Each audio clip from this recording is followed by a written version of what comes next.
Look at this man. This man is a liar. Hello everyone, PSWeasel here. If I recall correctly, almost like a half a year ago, I asked you guys to make me questions. And, well, here we are, finally me answering the questions that you made. Before anything, I just have to apologize for keeping you waiting for this long. Especially because I didn't have a lot of free time ever since I finished Hardcatch. Mainly because I got a full-time job. You know, the one that I talked about back in the February update. Yeah, it finally happened. So I had my training, and I've been working on my dumb on the wayside, which is coming out really soon, by the way. And because of that, I didn't have a lot of time to work on this video, especially because I was planning it to be a little bit more elaborate. I was planning on doing this whole thing with Ibuki actually, you know, reacting to the questions and all of that. Kinda like my normal update videos, but clearly that was being too time consuming. So instead of delaying the video even further, because I did really want to make this video because I feel like I owe you guys, here's just some footage of me sucking at Sonic Forces, and enjoy this silly Q&A video. I will say that some of these answers were recorded a good chunk of months ago, so if the sound quality sounds a bit different than this one, don't find it weird. It's because, again, it was recorded in a different time. But most of it's still accurate, so that's why I'm still gonna use it. Except 2 questions. Those I wanted to re-record because I feel like I didn't answer them as well. So take that as you will. But without any further ado, here are your questions.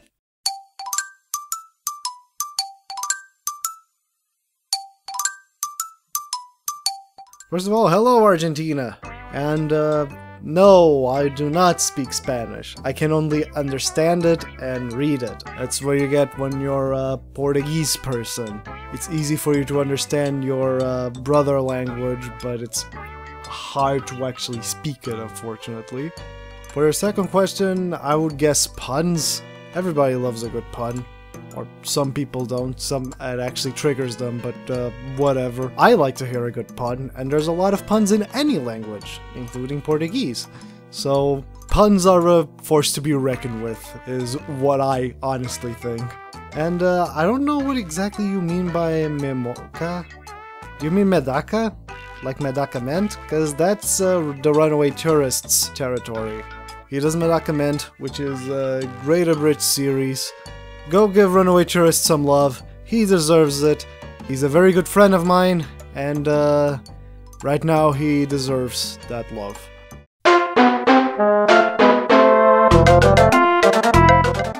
Well, I gotta go with butts. After all, it got to be the protagonist of a main series Final Fantasy game, so I think it gives it a bit of an edge for that.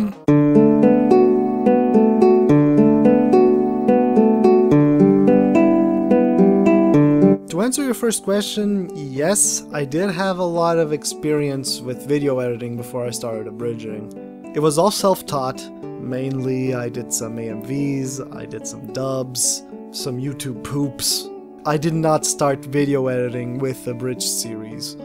Although I did fumble around with the concept of lip syncing. So even in terms of that, I already had some practice, although it was not good at all.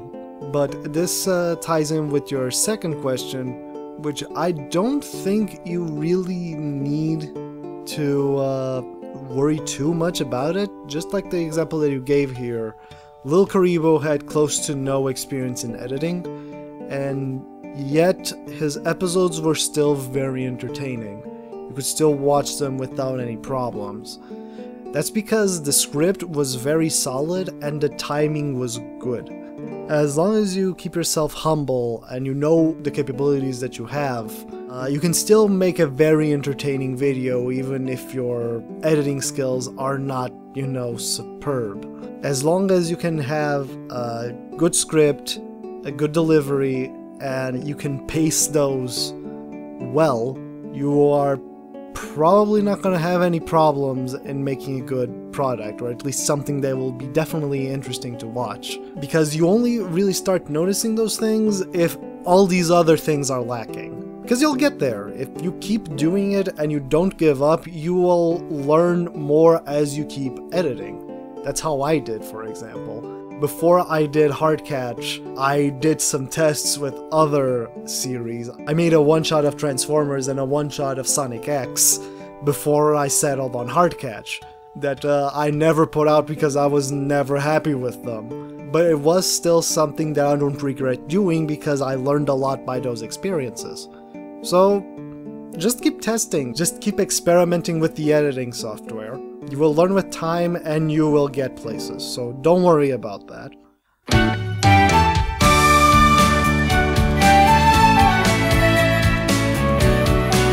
Well, my favorite Precure is Cure Marine. I don't exactly make it a secret of it, like at all. And to the second question, it's actually kind of interesting. It happened back in, I believe, 2010, which was me just browsing random videos on YouTube. And I found this one video, which was clearly magical girls fighting this giant monster thing. And I do mean literally fighting, like the animation was fluid, it looked great, and you had magical girls actually pulling off punches and kicks. Eventually I found out that the characters that I was watching were the characters from Yes, Precure 5. And to this day I still don't know where that footage is from. I believe that it's from one of the movies. Now, I don't know if it was from one of the movies of Yes, Precure 5, or if it was the DX movie. So yeah, my first interaction with Precure was through Yes, Precure 5, which is why they kind of have this special place in my heart, but at the same time I find the show very boring, which I was really disappointed. And it was one of the reasons why it took me so long to actively get into Precure. Because it was a franchise that for a while, it was a franchise that I want to get into, but I just didn't find a hook yet. It was only in 2013 that I managed to actually get myself hooked on Precure, because we can say anything that we want about Doki Doki, but Doki Doki had a very good chunk of first episodes. And thanks to that, I managed to get the courage to watch everything else. And then I found Hardcatch, and now it's one of my favorite shows of all time. So, yeah, there you go.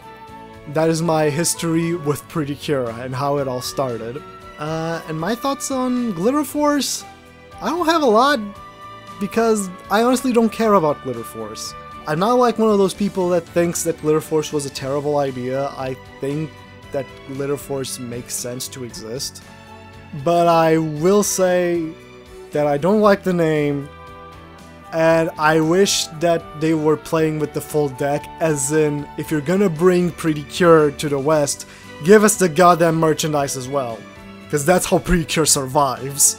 It's not only because of the ratings, it's also because it has a huge marketing team behind it. And if you don't bring that huge marketing with it, then it's kind of pointless to even try to bring it up. Come on, Saban, you're a multi-dollar company and you work directly with Bandai. There is no reason for us not to get Glitter Force merch. Hello everyone, welcome to PSWeasel's anti-reviews.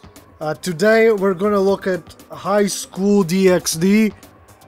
It's a very popular anti around the community, and I'm going to review it. So the story starts with a guy wanting to confess to a girl, and it doesn't go well because she tries to kill him, and then he dies, and apparently it was all a dream, and he wants to assemble a harem, as described here. As the story progresses, he wakes up a nude next to a girl, and everything is oh wait, High School DxD isn't an anti, is it?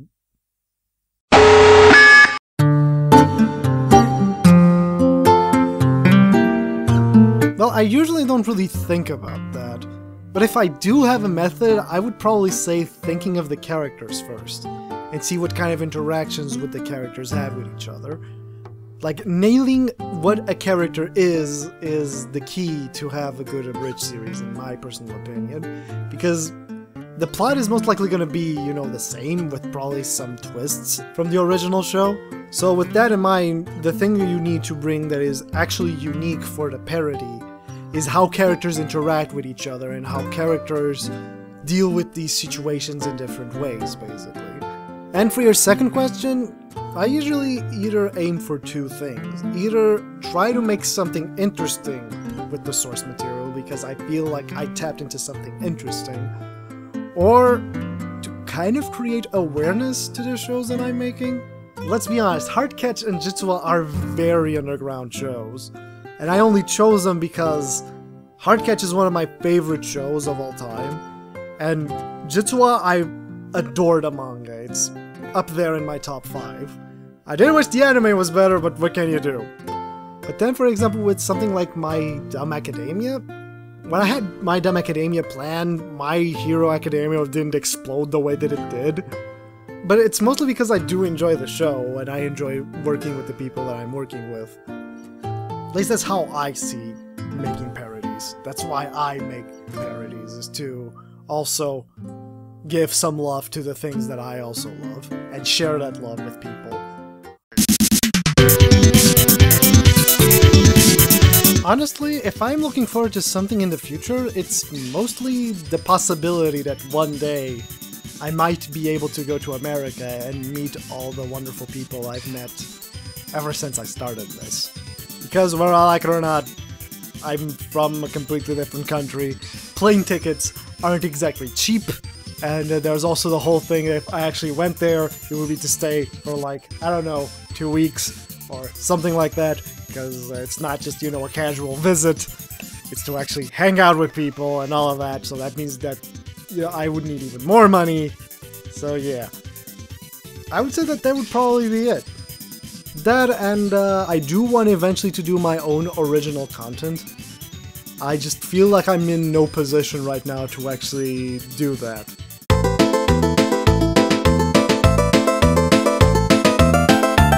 I was born and raised in Portugal. You know, that country that IR Baboon sung once. We were eaten by sharks. It was funny. Most of my influences come from comedy. Stuff like Monty Python, stuff like Black Adder, Ed, Edd n Eddy, Axel Saga, which is probably one of the most influential shows in my life, Cromartie High School. Then also a lot of my surrealist humor comes from the fact that when I was younger I watched a lot of YouTube poops, mainly Geibu-chan, I'm a Person, and The Chairman. And two other very big influences on me were 2 Portuguese shows, one called Herman Enciclopedia. In fact, just Herman José in general, he's a freaking god of comedy in Portugal, in my opinion. And another small group, which was kind of like our version of Monty Python, which was Gato Fedorento. Imagine Monty Python, except with a lower budget and trying to still make it as surreal as Monty Python. And I'm pretty sure there's a lot more works that are influences on me, but unfortunately right now I can't think of any, because I take a lot from a lot of things. For people that I would like to work with, the list is so big that it's hard for me to just, you know, pinpoint just specific people at this moment. The first person that comes into my mind, believe it or not, is actually Eagle 8 Burger. Mostly on the writing department, because I never got to actually write with him. And I really wonder what would come out if we got together and wrote something. And projects I would want to get involved on? If we're talking about professional work, I would love to be involved in some dubs. Like, actually be actively involved with some dubs. I'm sorry that I could not give very specific answers for those 2 last questions. I think at least I gave an idea, and and I hope that's enough. Again, I apologize, really.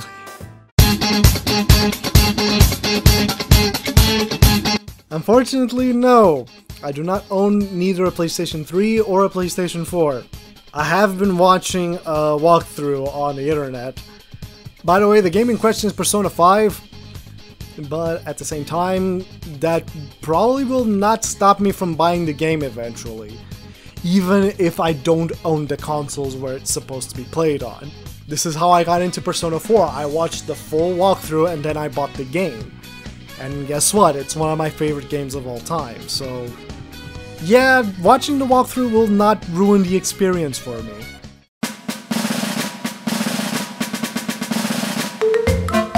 Oh, my poor child, pull a chair. You're gonna have a wonderful history lesson here. I've actually skipped a lot of episodes of Hardcatch. This last episode that I did, episode 9, it's an adaptation of episode 15 of the show. And episode 7 is actually a mishmash of episode 11 and 4. Yeah, I skipped a lot on Hardcatch. Mainly because Hardcatch is kind of an episodic series, so there's a lot of filler in the middle, if you will. It's just that if I don't have good ideas for the character of the week, then it's not worth trying to work with it. There are episodes that I can easily skip and nobody will notice. Now, there is one episode that I skipped that I feel like I shouldn't have had, which is the episode where we get to learn more about Tsubami's parents. The reason why I skipped that episode is because I had no ideas of how I was going to do Tsubami's parents. I don't know if her parents should actually be as level-headed as she is, or if they also should be strange and weird, like everybody else. And because I couldn't figure that out, I just opted by skipping the episode. Which I know that will bite me in the ass eventually, because her parents are going to appear in the future. So either way, I'm going to have to figure out how her parents work. Which is also a key reason why I usually adapt some of the filler episodes, is if I have good ideas to do something with the character of the week. If I do, then I'll adapt that episode. If I don't, then I just skip it. It's as simple as that. Honestly, I just use Ibuki because I really like the character. And because since she's from a game with a lot of varied expressions, it's handy to use it as a vehicle for these kinds of videos. And honestly, I just really like the art style that Danganronpa has, so combine that with being one of my favorite fictional characters in general, yeah, I think you can understand why I decided to use her. 2. With the marble screw. Yeah, I see what you did there.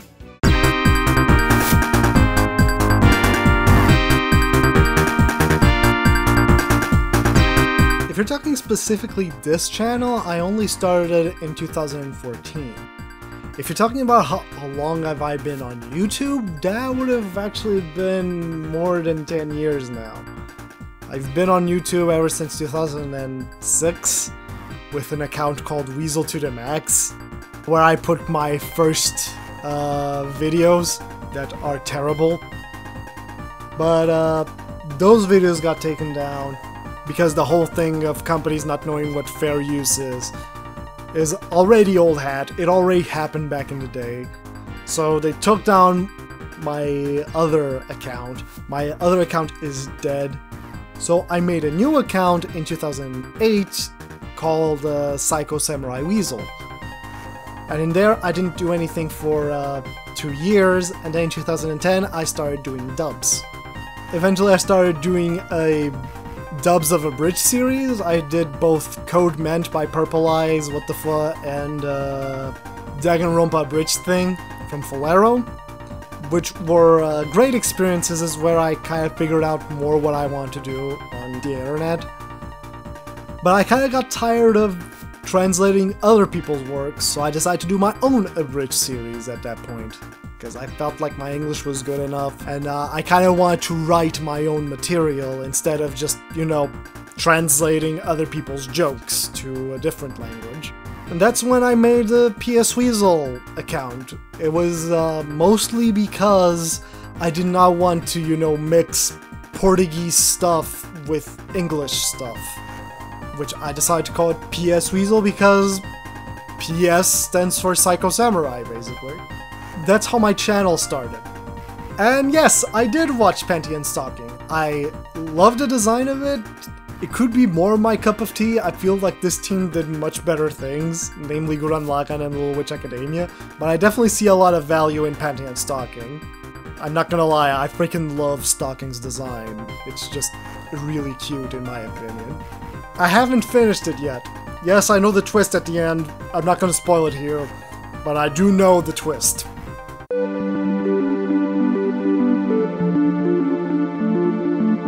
Kinda like what I said before, the way that I got into Abridging was especially because I started doing dubs of Abridged series back in the day.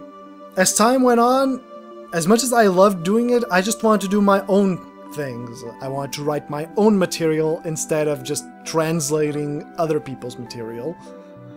Because that's another passion of mine, is actually writing. It's actually trying to come up with your own characters and your own scripts. But yeah, that was mainly the reason why I decided to start doing Abridging. And in terms of inspirations, in terms of writing for a Abridged series and making me want to do a Abridged series, well, obviously Purple Eyes What the Fa and Falero, because they were the work that I was working more with at the time. And, well, Team 4 Star, obviously.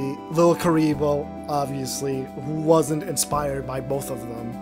Also the Elite 3, which I honestly still think that they make great work based on Pokemon. Not gonna lie, Runaway Tourist was also one of my inspirations to actively start doing it. In fact, my next big project in dubbing a Bridge series was gonna be Medicament, until I decided to stop dubbing a Bridge series. But yeah, I would say that probably those were my biggest influences in doing a Bridge series. Because most of the people that I know that I enjoy working with, I only found them out after I already started doing Hard Catch. So I don't really count those.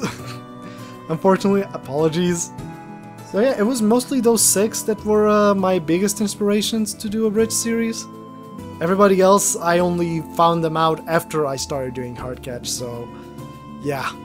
Oh! Cardboard Lawyer with his Phoenix Wright the Abridged series. That was also one of my biggest influences in Abridging. I don't know the guy, unfortunately, I just really liked what he did. Now he mostly does Let's Plays. So yeah, those were my biggest influences. Those 7 were my biggest influences back in the day. Well, if you ask that, you won't get dessert. And that's horrible. Well, obviously for the last question that you made there, it's because Pyro is God, after all, as we all know. Pyro can shoot fire from his hands, so he destroys the competition. Not only figuratively, also physically. He's that much of a deity to us peasants that tremble before his amazingness. And I think that's a good answer. For your second one... God fucking damn it, buddy. Are you fucking serious? Yes, I did actually. I really liked Little Witch Academia. In fact, I liked it so much that unfortunately my top 10 is already dated. Yeah, it's kind of sad that in the span of a month, the list got dated. Who knows, maybe in 5 years or something I'll do another one and the list will be very different. But for now, yeah, Little Witch Academia definitely on my top 5 now. That would be Go Princess. Haruka is bar none my favorite pink pretty cure. I apologize to Tsubami, you're a very close second. And not to mention that the show is very well crafted and it gets its points very well across. It might turn some people off, especially because you know the whole princess motif, but trust me, it works around it very well. at least in my opinion. I mean, the concept of waifu is kind of weird for me, but if we are gonna try to be technical about this, my first waifu was Mimi Tachikawa from Digimon Adventure. She was actively the first fictional character that I had a crush on. And if I saw her in real life, honestly, I don't think I would do anything, because I would just freak her out. Because, yeah, I may know who she is, but she has no idea who I am. Besides, she's a fictional character, so the chances of actually meeting her in real life are practically impossible. Unless there was like an official version of her in live action close to my age, I don't think that would ever happen. Oh no.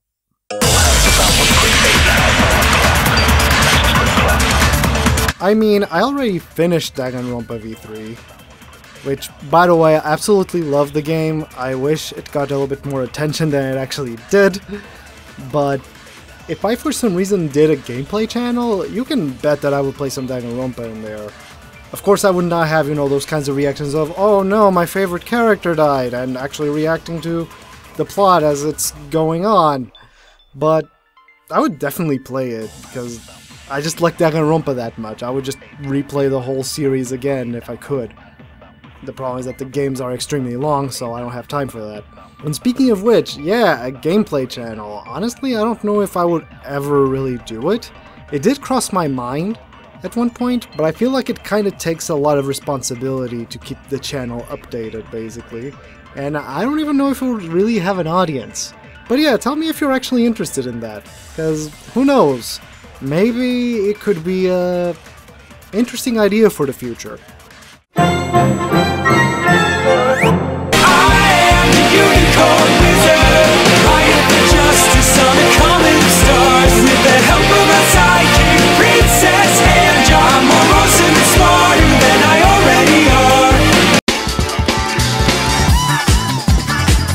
I mean, in some things it is kind of accurate. I do have long hair, my bangs kind of cover my eyes, but of course there are some other things that they're not, like the fact that I don't have blue hair, I don't have pink and white highlights on it, I don't dress like that, I don't have pink eyes, but I would love to have the mask.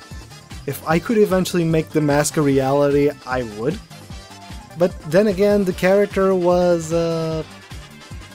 just like a representation of me on the internet. It's not literally, you know, a drawing of me, basically. And in actuality, the character was designed by Lyralio. You guys may know her as the voice of Yuri and Dark Precure in Heartcatch, for example. She was the one that made the original design, basically the character base, if you will. And then Cry did the final version of the design, which is what I use as my avatar. Which, by the way, they're both lovely people. Lyralio is my older sister, so of course I love her very dearly, and Cry is an amazing artist that you guys should be following. I'll put both their Tumblrs on the description if you guys want to see more of their art, because they're both very talented girls that I really enjoy their work. And there you go. Hope you guys enjoyed hearing my monotone voice, or my stupid, weird accent while answering your questions. I promise that the future will give us more things. Like I said in the beginning, my dumb is almost finished. It's right down on the pipeline. It's coming out this month, basically, is what I'm trying to say. Haha, wink wink, nudge nudge. And I do plan on making more things this year, and hoping that I get motivated to do even more things in the future. Thank you guys so much for watching. If you still are, this was a pretty long ass video. And I'll be seeing you guys next time.